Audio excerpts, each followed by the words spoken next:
Hey guys, it's Mercedes, also known as That Mom here on the internet, and today we are back with our new bullet journal setup. This is our bullet journal for 2022-2023. It is going to have November and December of 2022 since my last one ended in October of 2022. This was done probably like the second week of November, and I really just finished with November the other day, the 23rd, but you'll see some of that. And today is currently the 26th of November, so I'm trying to get this all together and up for you guys. Plus, I'm trying to get ahead on my December, which is actually not ahead at all, which would be just on time. So anyway, large chain of events that will occur. Anyway, this bullet journal is my second bullet journal from Scribbles That Matter. I got it on Amazon and it was $27. It is 160 GSM. Right now, because of Black Friday and Cyber Monday, it's on sale. So go ahead and take a look they have a storefront. They have a verified storefront. So that's where I got it from. I shopped from the verified storefront. And yeah, so I think they always have some sort of deal going on, so definitely take a look.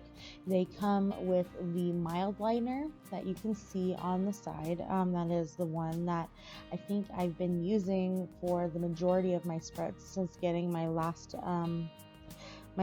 journal from them. And it's just very smooth to write on the paper. It's like, if you guys remember my other one, I will link the setup of my last bullet journal in the corner so you guys can hear how much I kind of geeked out over the paper quality. It still is a lovely paper quality, and I still tell a lot of people about it. I do want to invest in like a notebook of the paper quality, like I know Archer and Olive does the notebooks of their GSM quality paper, and you can use it on the side or to add into your journal. So I need to do that at some point. If Scribbles That Matter has one, then I'll get that for sure, and if not, then I guess I will be getting my first Archer and Olive product. Yay. So right here on this page, I am doing my grid spacing guide. I didn't have my current bullet journal with me that day, so I totally blanked on which measurements I actually had on my page and which ones I don't have.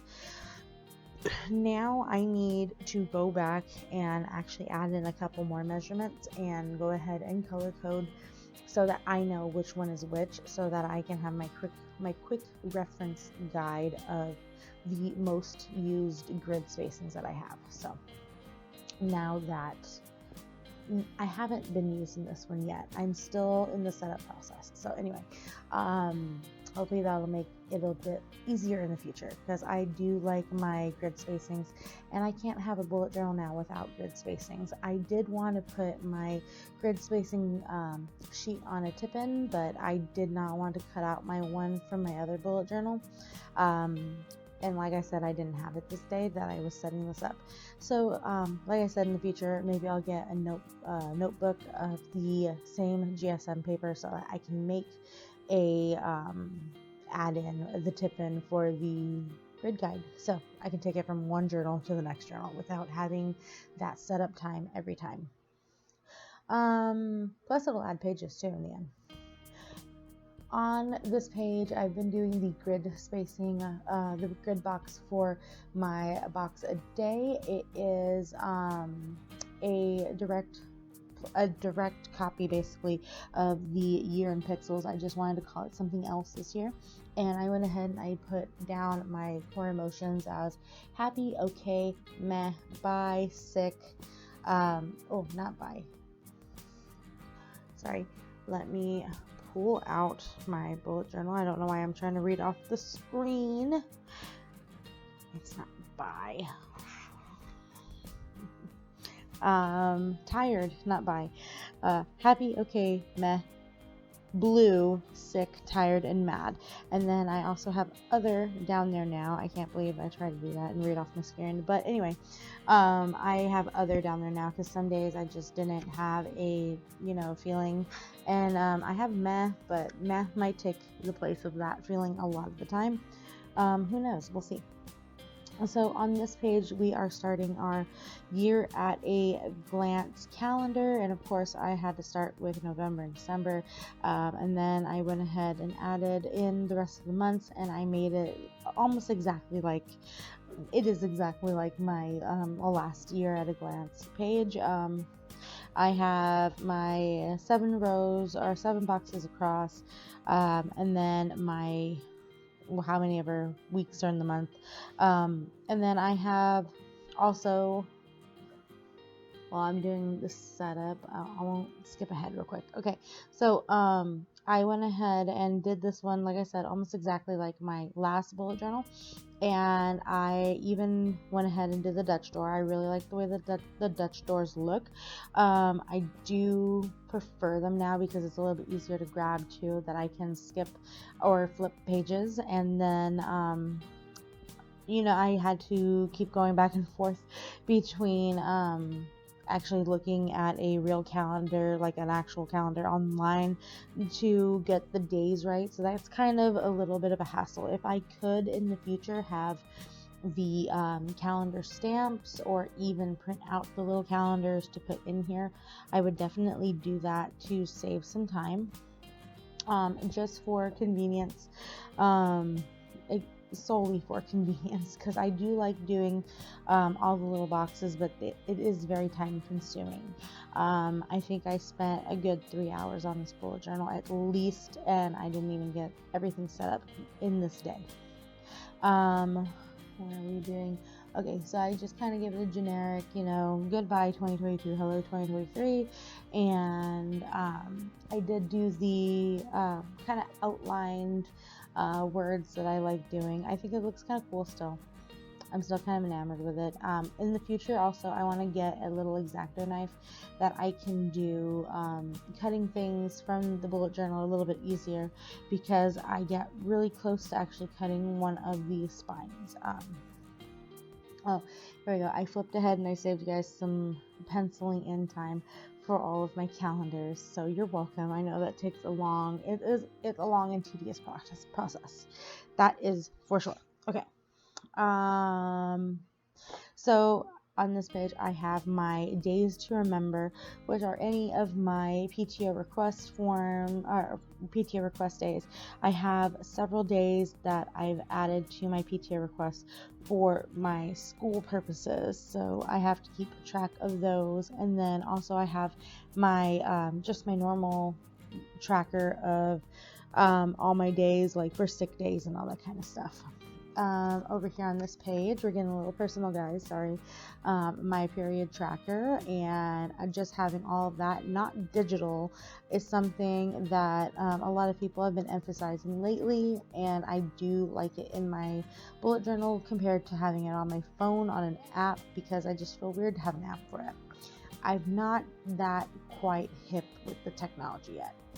But anyway, the next page was my grit plan and my SMART goals, and that is from school. I had to work on it, and so I went ahead and I want to put it in here so that I'm reminded of it every time I get into here. And then over here on the left page that you can see that I was writing, this is my title that I'm working towards with my schooling, and is Holistic Health and Wellness Coach with Holistic Nutrition and Whole Foods Culinary Experience. And then this will be my business notes area. So any of my URLs, any of my websites, or anything that I'm doing that pertains solely to my business as a health coach will go on that page. I will have my YouTube tracker and Instagram tracker on the right side. It's fitting to have my two trackers kind of next to each other, because it's tracking notes on one side and tracking numbers on the other side. They're all going to help play together very soon. Okay, on this page, the left side that you saw me set up real quick is my goals, and I have family, life, health, and other. Other can just encompass a whole lot of everything, because other can be a lot of stuff. And anyway, on the right page that I'm working on right now, I am putting back into my bullet journal my savings, kind of my savings challenge goals. And I'm only doing 12 boxes on this page. Yes, I'm only doing 12 boxes on this page, and I did start at November, so it ends on October. I will go ahead and put in the new one for the next bullet journal that we have, and well, I'm pretty sure I will put it in the next bullet journal we have, because at that point I'll be tracking my business expenses and everything a little bit more closely. So this savings page might even turn into a business expense page in the future. Who knows? But at this point, it is my savings tracker again. So, and I haven't populated any numbers from my current savings spreadsheet. I don't have very much in savings, so it's just coming at a perfect time that I'm probably going to have to do a reset. If you guys are interested in a reset video for, anything, I do try to do no spend challenges. I do try to do, like a lot of the different challenges for the cash stuffings, and it's very hard. But if you guys want any of those videos, let me know in the comments below, and we'll try to make them happen. So, okay, these 2 pages. On the right side of the 2 pages that I was just setting up, we have a travel log. I like to keep that in there, even though the last 2 years have been very empty. And then I have my moon phase guide, which is just letting me know when the moons are and everything. You guys saw me set this up a couple times in my moon tracker diary and everything, and so I'm bringing it into here, and I'm bringing a little bit more of my witchiness into here, guys. So yeah, I haven't said that a whole lot on this channel. I know I have videos pertaining to different topics of witchcraft so far, but I haven't really said it a lot loud. So this is definitely a spread for that aspect of my life. And then I also have some little Book of Shadows notes for the moons. We have the new moon, the waxing crescent, the first quarter moon, the waxing gibbous, the full moon, the waning gibbous, the third quarter moon, and the waning crescent. I didn't go ahead and redo any of my little things that I have written down in here just yet. I want to go through with a different pen and kind of take my time and do it a little bit more slower to make a lot more things fit in that little spot, since it is just basically a copy of the one that I have in my normal Book of Shadows. And then over here on the right side, I have the what's more commonly referred to as like the Witch's Wheel of the Year, the Wiccan Wheel of the Year, the Witch's Sabbath's Year. And then I have it starting at Yule and going all around. So it's got Yule, Imbolc, Ostara, Beltan, Litha, Lammas, and Laxana. I put them both there. Mabon and Samhain on here, and all the dates, and I will end up kind of coloring in the center spoke as I do things for the Sabbaths. That's kind of my tracker for doing things with the Sabbaths. And oh my gosh, we are almost done with this video. I did a really simple calendar for November and a really simple calendar for my notes section and my garden section. There's not a lot to do in November, so I just wanted to show you a quick overview of what I did do in November. I hope you guys enjoy it. There's some school notes, some mini habits blog. We'll be back with our December bullet journal as soon as I possibly can. You guys can see I was doing this one at work. I want to get my next one put together so I can actually use it in time. So please stick with me on my channel to see that. Subscribe, and we'll see you in the next one.